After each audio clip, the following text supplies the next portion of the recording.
കേരള സ്റ്റോറിക്ക് എന്തിനു കൊടുക്കണം best direction അവാർഡും ബെസ്റ്റ് സിനിമാറ്റോഗ്രഫി അവാർഡും. സൂപ്പർ ആയിരുന്നു. ഇതിന്റെ ഡയറക്ഷൻ നല്ലതാ. എന്നിട്ടൊരു ഹിജാബ് ധരിച്ച് ഒരു പെണ്ണിനെ പോലും ആർക്കും റേപ്പ് ചെയ്യാനും പറ്റില്ല. ചവറ് പടത്തിന് ചവർന്ന് തന്നെ ഞാൻ പറയുന്നില്ല. ശാലിനി ഉണ്ണികൃഷ്ണൻ ഞാൻ വാ തുറന്ന തള്ളക്കി വിളിക്കുകയല്ലാണ് തിരുവനന്തപുരം ചൊറിയാണ് വന്നിരിക്കുന്നത്. എനിക്കറിയാം. കറക്റ്റ് രീതിയിലുള്ള എഡിറ്റിങ് എനിക്ക് ഇഷ്ടപ്പെട്ടു. ഏത് ബഗേനടാ ബെസ്റ്റ് ഡയറക്ഷൻ? നമ്മുടെ റിലേഷനെ പറ്റി നമ്മുടെ ട്രഡീഷനെ കുറിച്ച് അച്ഛനൊന്ന് പറഞ്ഞു തന്നെ. ഒരു ചവറിന്റെ വില. ഈ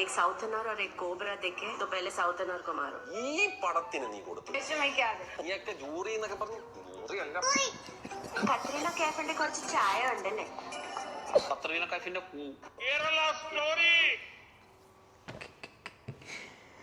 ദൈവമേ, എന്തടിസ്ഥാനത്തിലാണ് അവാർഡ്? എനിക്കിപ്പോൾ ഇത് എന്തറിയോ, ഒരു പോയിന്റ് നമ്മളങ്ങോട്ട് കഴിഞ്ഞ് കഴിഞ്ഞാണ്ടല്ലോ പിന്നെ നമുക്കൊക്കെ കോമഡിയാണ്. എന്തുകൊണ്ട് പക്ഷേ ഇവർക്ക് അവാർഡ് കൊടുത്തില്ല? ബെസ്റ്റ് ആക്ട്രസ് നാഷണൽ അവാർഡ് എന്തുകൊണ്ട് കൊടുത്തില്ല?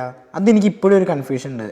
ഇത്രയും ഇതിനെ അസോസിയേറ്റ് ചെയ്തിട്ടുള്ള കാര്യങ്ങൾക്കൊക്കെ അവാർഡ് കൊടുത്തു, എന്തുകൊണ്ട് ഇവർക്ക് ബെസ്റ്റ് ആക്ട്രസ് കൊടുത്തില്ല? ശാലിനി ഉണ്ണികൃഷ്ണൻ ഫ്രം തിരുവനന്തപുരം, ഇതൊക്കെ അവാർഡ് ഡിസേർവിങ് പെർഫോമൻസ് ആയിരുന്നില്ല അവരെ. കിട്ടില്ല ഓസ്കി.